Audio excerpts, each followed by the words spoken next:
A couple months ago, I was watching Cheer on Netflix.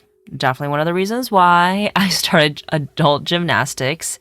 And I noticed that they were sharing that, every new class that comes in, the newbies are always just better than the year before. They can do incredible things, they're incredible athletes. And even as a sport, it's progressed so intensely in the last few decades, and the things that they can do, wow, when you're watching it, it's incredible. And then when I'm trying to do them on the mat, I'm like, okay, this is literally impossible, and I can't believe that they can do this and so much more. I mean, my first class, I was scared to do a front roll and a back roll. So that's where we're starting. And they're doing tons of flips, front handsprings, back handsprings, cartwheels, jumps, whatever, all those different things. And what I realized was that it's not that our physical bodies are really changing. It's that our mind is expanding and we're able to push the envelope of what we can do with our bodies because of our mindsets. And this can be applied to anything involving your body, athletics, but also to every area of life. I know that when I see people younger than me creating businesses, creating content, whatever it may be, I'm always just like, wow, they are so cool. They are so much wiser than when I was 15, 18, 22, 26, 20, whatever the age is. I feel like they're so much more aware of themselves. And when I first discovered Grace Swain, it was on, I believe it was on Clubhouse. She came into one of my rooms, or she was hosting something, kind of doing an Instagram audit. And I was like, sure, why not? It was during the pandemic. It was really nice to connect with people on Clubhouse. And I started following her. I really liked her vibe. And Grace is actually an Ojibway business and mindset coach, and she is from Swan Lake First Nation, Treaty 1 territory. And I don't see a lot of indigenous people in this space of coaching as well as spirituality. So I was really excited to connect with her through social media and then to kind of talk with her a bit more, get to know her better on this podcast episode. And so actually on this episode, it's only one. I haven't broken it up in two parts because the conversation was super fluid. We talked about how she started a coaching business in college, hired her first business coach in 18. My mind was blown. I was like, okay, at 18, I was literally just trying to get good grades and make friends. And she's hiring her first business coach. She already started a business. What else did we talk about? We talked about decolonizing the spiritual space, how she's really incorporated indigenous mindset into her teachings, which is really beautiful. And I was able to also give her a mini Saturn Return reading, obviously, because she is not anywhere near, her late 20s. And it was just really fun to kind of see where she is now and where she could potentially be, what challenges she might face, what up-leveling she might experience, in her late 20s. And we also talked about spiritual practices that really help us grow our business, mindset stuff, especially around money. And because she's a content creator, I asked her, how are you managing all these platforms? How do you stay inspired? How do you create all of your content? She also gives advice on how to start a business. So if you are a younger listener, I hope you feel inspired about what she's been able to create. And if you're an older listener, I hope that if you've been kind of on the fence of starting something, that Grace's confidence, her advice really propels you to take some steps forward. And as always, I'd love to know what you think of this episode, and I can't wait for you to hear all of these nuggets of wisdom. I love chatting with her. I learned a lot as well, and I love to see more diversity, more inclusivity in this space. I think the more women of color, indigenous women, people who are very different than the current kind of profile of coaches and also spiritual guides and leaders get into the space, the more that we can heal as a collective, and the more people realize that spirituality, spiritual practices is really for everyone. Okay, so let's get started. Hello, Grace. I am so excited to welcome you to the podcast. So everyone who doesn't know, Grace Swain is a business mindset coach. I found her actually through Clubhouse, and we've connected off and on through Instagram. I think she's very spectacular, very wise, has wonderful insights about how to grow your business over Instagram and other platforms. And I'm just so delighted to have her on the podcast today. Grace, how are you? I am good. How are you? I am wonderful. Okay, so tell us a little bit about yourself, your heritage, how you got into this work. Yeah, absolutely. So for those of you who don't know me, my name is Grace Swain. I am from Swan Lake First Nation, Treaty 1 territory, and I'm an Ojibway business and mindset coach. So my business is called Anishinaabe because in my culture, we refer to ourselves as Anishinaabe. So I named my business Anishinaabe as that little play on words. So for my business, how I really got started was I was always interested in being an entrepreneur. And my whole life, I always told people I want to be a dentist from the age of 7, because growing up, I was told the only way you could make money is if you were a doctor, dentist, or lawyer. And then halfway through my first year of university, I went to university when I was 17 years old. I realized, you know what? I don't want to be a dentist. I'm not really all that interested in science. I actually am more so interested in being an entrepreneur and being my own boss. So I switched completely out of all my courses. I decided to invest in my first business coach, I believe when I was 18, turning 19 years old.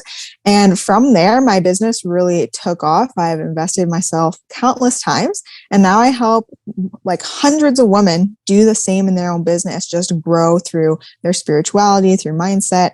And I also am really dedicated to creating inclusive and diverse businesses and decolonizing the spiritual industry as well. Oh my God, I can't believe that you hired your first business coach at age 18, you said? Yeah. At 18, I was really just trying to stay afloat in college and make it through. But you also, you consider yourself a Gen Z, right? Yeah. So when I was in university, it was definitely a strange time for me because everyone else was ready to go into the corporate world. They're just so excited to graduate and take that next step. And for me, I felt the exact opposite. I was like, I can't wait to be done school to just go full time in my business. And it was so funny because by the time I was done school, I was like, man, school is holding me back from going all in. Whereas for other people, it's the other way around. They want to be done school to go on to that next step. And that's so interesting because I do remember like halfway through school, I was like, okay, I just want really real world experience. I did so many internships in college, but I don't even think I knew what a business coach was at that time. Like business coaches and coaches in general are more at the executive level and more for, let's say, athletes. You didn't hear, it wasn't as commonplace as it is now and in the last few years. I think it's just been so much more accessible, and I think it's a beautiful thing, and it's very important because it just helps you grow in leaps and bounds, and when you choose the right person, right place, right time. And so that's incredible that you're able to do it at 18. And when you started your business, is it the same business, the one that you have now, or is it something different?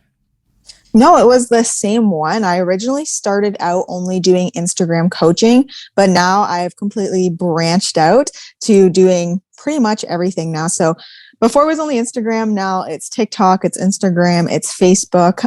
TikTok I love. I have over 120,000 followers on TikTok, over 4 million likes. So I love talking about that as well. And when things really took off, that's when I really started to broaden the horizons instead of just doing Instagram, because in just the last year alone, my social media has grown by 435%. My business grew by 857%. So I decided, I don't want to just limit myself with the Instagram. I also want to just teach spiritual coaches how to grow in every capacity through their mindset, through gaining clients, and through different avenues of social media. I love that. That's incredible, the amount of growth that you've experienced. Okay, so before we dive into kind of what your Saturn return will look like, I want to know, let's say, the top three things you've learned from like the very beginning of your business to now. Like, what are those top three learnings? Yeah. So I'm a huge believer in infusing what I like to call indigenous mindset into my teaching. So, what the heck does that even mean? So, in indigenous culture, we really believe that we are one, we are all in this cyclical nature, we all need one another. So, for me and my business, one of the biggest things that I believed and that I really had to learn is that this is true in the field of business coaching. We're all rooting for every coach because what the work that we are all doing is transformational. We all need one another. So that was one of my biggest things that I learned was we're all one. We all need one another. The other thing that I've learned is to prioritize my spiritual, physical, and mental well being, as well as the earth that the Creator has gifted us. So, in my own spiritual practices, this really means smudging, attending ceremonies, grounding, and singing as often as I can. And if I need rest, I rest. So, in my culture, whenever I'm tired, and I would tell my grandfather, he would always say, just go and take a rest. Like you cannot pour from an empty cup. And I feel as though, especially in this field of business, we are often taught to just grind, grind, grind, work yourself to the bone.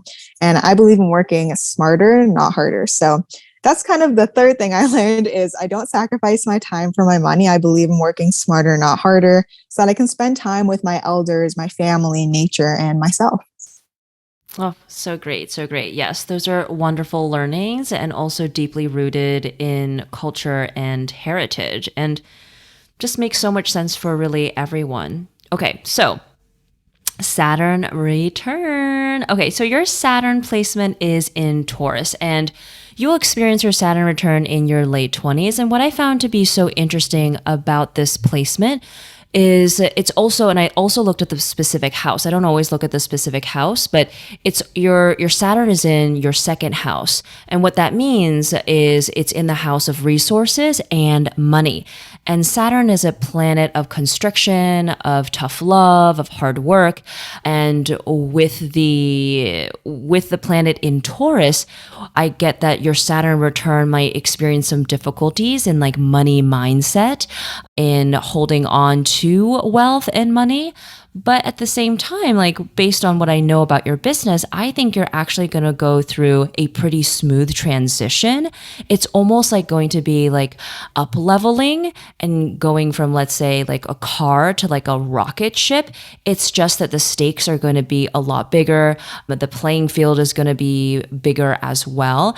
But usually when you have a Saturn in Taurus placement, and especially in the second house, it means that there's a lot of things to deal with in terms of resources, in how you make money, and really wanting stability. A lot of clients who come to me for career clarity readings with this type of placement, they have a difficult time leaving a corporate job.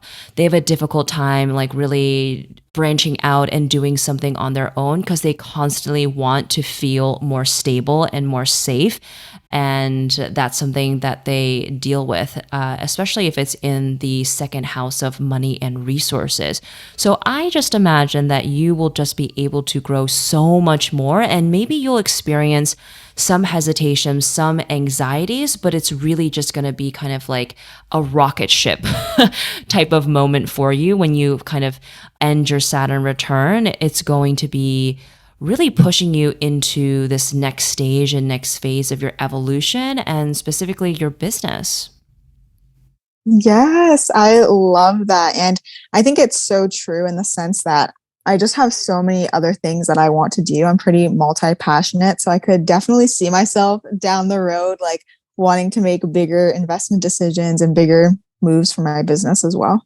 And so, what were some of the money mindset issues and just general themes that you had to kind of really tackle in the early years of your business and even now?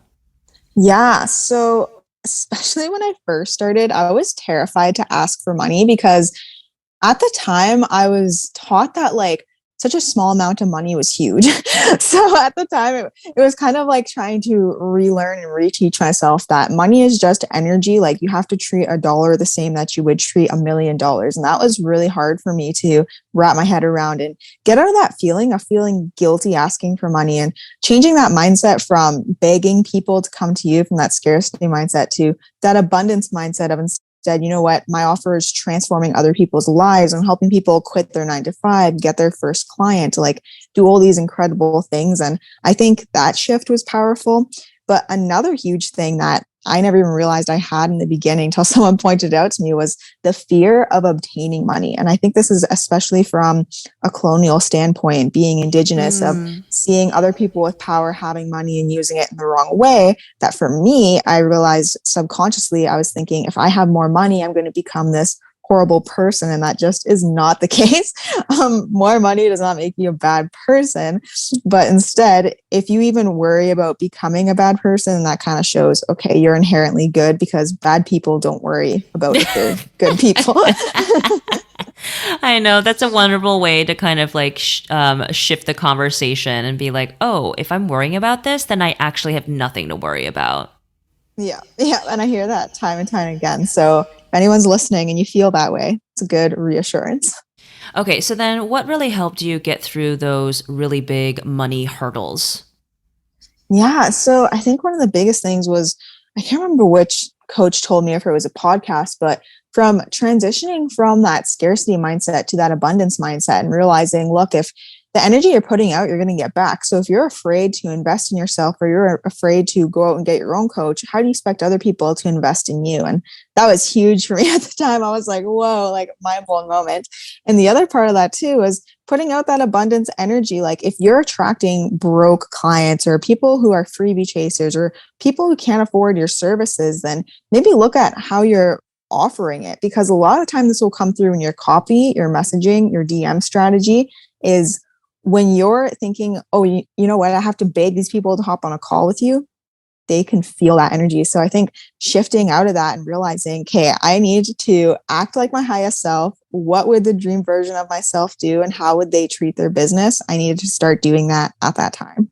Yes, I think that's one of the most important things. You know, as entrepreneurs and solopreneurs, it's very easy to be in your head and getting into those like infinite thought loops of like, oh my God, can I do this? Is it the right thing? But if you kind of like pull back and really think about, okay, what would I do if I already obtained this goal? What would I do if I already had dream clients? That really puts you in the right headspace, truly. Yeah, absolutely. And an exercise I make all of my clients do before we even start working together is just scripting. So having them write down, like a year from now, if you had your dream business, if everything of magic fairy was to kind of like put a wand over your business, what would it look like? And then I tell them, okay, are you showing up like this person? And oftentimes they're like, no, I'm not. I'm like terrified to ask for the sale. I'm not showing up. I'm acting in a scarcity mindset. And sometimes it takes putting things into that perspective to realize where those mindset blocks are and to identify them. Yes, I think I love doing that. I do it pretty often. The Mm-hmm. scripting, like future scripting, sometimes it's even like a month in the future. Yes. Yes. Yes, and also doing like the year one every so often, but the month ahead is extremely helpful to just get into the right mindset. And that's really all that is. Success is Mm-hmm. really just about mindset. Yeah, absolutely. And there's so much power behind intention too. And if you say something out loud, it's 10 times more likely to happen. So I always say, if you're future journaling or your future scripting, share it with someone, or share it on your TikTok, or put it on an Instagram story to help hold yourself accountable as well. Absolutely. Okay, so tell me about your own spiritual practices that you implement in your business. Like, what do you do every single day to make sure that you yourself have the right mindset to serve your clients and also to grow your business? Yeah, absolutely. So in my culture, we have a practice called smudging. If you aren't indigenous, it's referred to as cleansing. And essentially, I use 4 sacred medicines in my culture, and I like to smudge either on a daily or weekly basis. So it's sweetgrass, sage, tobacco, and cedar. And essentially, when you're smudging, you're putting the smoke into your eyes to clear your eyes so that you can see clearly. You're smudging your head so you can think good thoughts, your mouth so you can say good thoughts, and your heart so that you can feel good thoughts.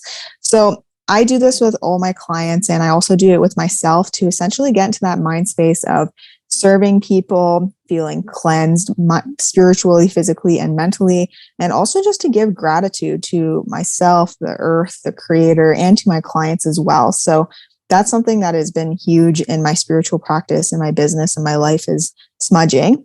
Another huge thing has been grounding. So getting outside, putting your feet in the earth, if it's the winter, going snowshoeing or just going for a walk outside and walking up to trees and feeling their energy. I just saw a TikTok the other day where someone was talking about you just like feel a tree, you can almost like feel that energy moving through you. But kind of furthering that, in our culture, we believe in offering tobacco. So tobacco is like raw tobacco is a medicine in our culture again. So anytime you're taking from the earth or you just want to show appreciation, just laying that tobacco down and saying a prayer in your mind and just thanking the creator and the universe for everything that's happening in your life, everything that's come by your path is also super powerful. So I'll do this on walks or I'll just go outside during the day. But those are spiritual practices that are very close and dear to my culture and to my heart as well. And do you also practice scripting as well? Yes, absolutely. I love scripting. I think there's so much power in intention. So, in my little manifestation journal that I have in the very top, whenever I start a new journal, I always put some money around the top and I write some money affirmations and I write in the journal the intention for it. So, I always say everything that's being scripted into this journal, I'm trusting the universe will bring that or something better my way. And that's kind of how I prepare the journal, which I have a full video of that on my TikTok if people are interested. But then within the journal itself, I usually like to gratitude journal every day, meditate, write some affirmations, and then future script. How do you make time on all of these platforms? Yeah. Instagram, TikTok. Do you have YouTube? Yep. I have YouTube too. How do you manage all of this? And also, there's with social media, there's a toll on your mental health as well. And how do you manage that? Yeah. So I'm a huge believer in quality over quantity, especially when it comes to the Instagram algorithm. So I normally batch out my content for the month. So I'll sit down and usually when I'm feeling inspired, so usually in the evenings for some reason is when I'm feeling inspired to write, I'll just write out a bunch of draft posts and my coaches will help me with this too. Like they'll help me come up with content in my zone of genius and create it all. So it's usually all done the month ahead of time. So I'm not having to worry about it or stress about it later on. And it's always an order of priority. So if I know I have a big launch coming up, specifically on Instagram, then I'm going to prioritize my Instagram and Facebook for that week. Versus if I know, okay, I want to start pitching for brand collaborations during the holidays, then I'll give my attention to my TikTok accounts, my YouTube accounts. But normally I'm pretty consistent. I usually upload a YouTube video every week and I kind of have this all drafted out in a checklist on my schedule. But TikTok, especially, and Instagram, I always take breaks from. So I always say your Instagram, your TikTok is not going to suffer if you take 2 weeks off or if you give yourself Christmas break off or even months at a time. I've done that before as well. I think it's really important that you don't pour from an empty cup. You take those breaks. That's essentially how I stay on top of it. Let me know if that made sense. Oh yeah, it totally makes sense. But as you know, it's always nice to hear from the creator, how they manage things because it can be a lot. Even when you're batching, right? Like there might be something that you kind of want to ride the wave on. You're like, oh, this is like something that's trending. I want to make something, but then you kind of can get caught up in that cycle as well. Then you're constantly creating content nonstop. Yeah. And something else that's huge that I tell people to do is make a checklist of things that have to be done within that day. So mine usually has 3 to 5 things on it. First off, go through that checklist. Once that's done, then give yourself the day off. Like that's a really great way to have a checklist to not keep yourself working into all hours of the night. And something else down the line, once you have that income of clients coming in, is what on that list can you delegate to a virtual assistant so that you have more time to work on your creative genius as well. And that's something else that I've been doing. I just hired on another virtual assistant. So things are moving a lot faster and smoother as well. Oh, that's so great. That's wonderful to hear. Okay, so I always believe that having a business, creating a business is also a very spiritual experience as well. There's so much that you need to heal. And I know that we had spoken about some money mindset things that you had needed to heal early on in your business. But what do you find yourself needing to heal like as of now or the last few years, more recently? Like what things have you needed to work on so that your business can grow? And also kind of what have you seen in terms of changes in your business once you've been able to kind of heal this one part of yourself? Yeah, I love that question. I guess a big one was being okay asking for help, being okay having other people in my business. Because for a long time, I was really pushing away any help. I was like, no, no one can do it the way I can. I have to do every single little thing. And if someone else helps me, people are going to know, like, my copy won't sound the same, or they'll steal my practices, like just all these ridiculous beliefs. And in the end, my mom said, okay, you need to start hiring people on because your workload is becoming so much. Like, you're doing your clients a disservice if you're trying to be everywhere all at once. So once I started hiring out a team for my business, I think that helped things immensely because then I was able to expand my product suite. I was able to do that income stacking. I was able to focus on other things aside from the one kind of box that I had trapped myself into. So I think that was something. And another thing that's been huge is not fearing being alone because although I am in a relationship, I live with my boyfriend. He works a 9 to 5 every single day. So he's gone at 5:30 in the morning, comes home at 6 o'clock at night. And I'm home all day by myself in a very large house. And I was in London, Ontario. Now I'm back home in a really small town of only 600 people. So you can guess how many entrepreneurs are 21 years old in the same boat as I am. Not many. So I guess being okay with connecting with people in the social online space who are within that community and bridging out and being open to being in those, kind of business relationships with people who are older and who are at that same stage in your journey, and just being okay being at home by yourself and knowing that, being alone isn't a bad thing. It's a really awesome time for healing and self-development and self-care as well.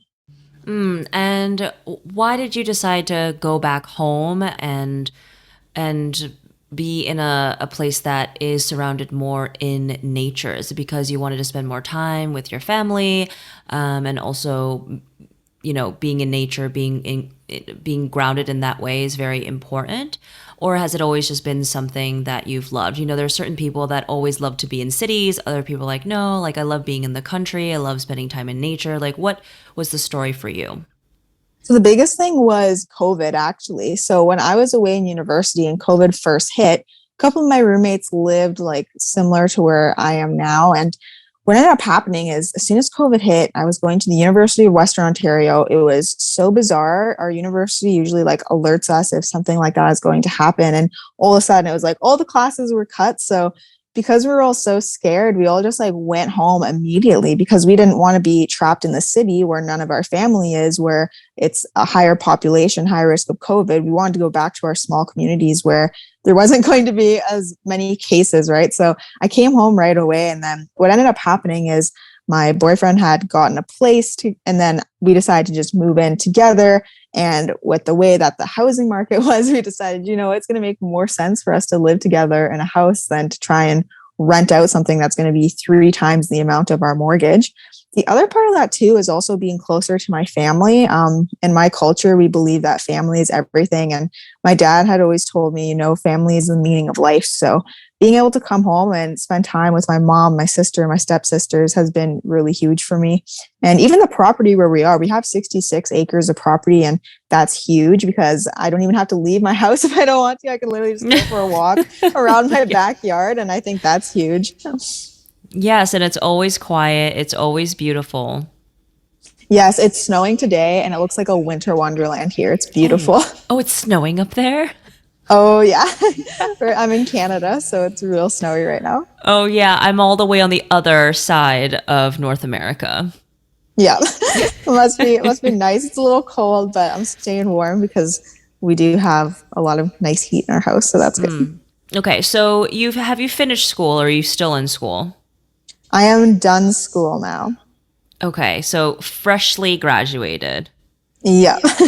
And that is so great. I think it's very inspirational for people to hear your story that you can start a business in school and kind of continue on with it. And I think more and more people are doing that as well. And I think it also inspires a lot of people who are currently in their Saturn return or even older that are just like, oh, I really want to start a business, but I don't know like if I can do it. And hearing someone speak confidently about it, it's not just always about age, but just saying like, these are things I've had to go through and this is where I am now. I think it's very inspirational. And I am someone who always believes in working with people, being friends with people of all ages and obviously all backgrounds, but it's a lot easier to get trapped in a certain age range of like, oh, like I'm really friends with only people my age because of college or like, other types of school or organizations. But I think there's so much to be said about, the wisdom and the inspiration, the creativity that can be shared from having friends all ages from, 20s all the way to like 60s and 70s and beyond.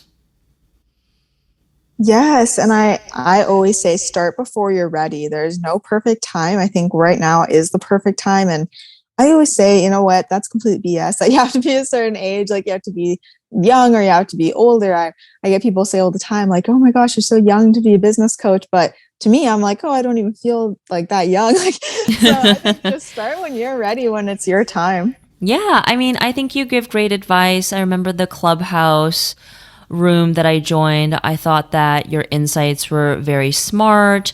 Honestly, I didn't even know your age until, I had to look up like your Saturn return. I'm like, oh, she's really young, but I love everything that she does. I think she's brilliant. Oh, thank you. That means a lot to me. Okay, so what other tips do you have for people who are really looking to start a business or a side hustle?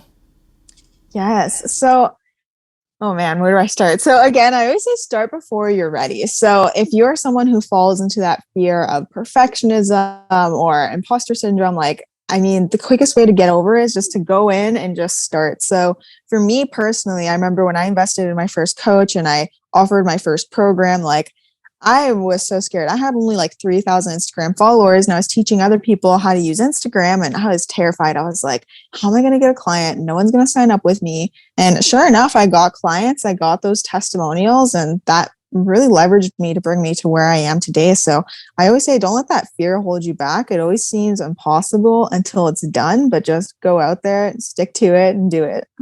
Yeah, it's just continuing, always trying to do something new. If something doesn't work out, then you kind of pivot, try something else. But I think what happens oftentimes is like you give up too soon and you give up too easily. Like any signs of like, oh, this isn't working out, or some bad feedback, we're not getting the response that you want, people are like, oh, okay, I'm gonna stop.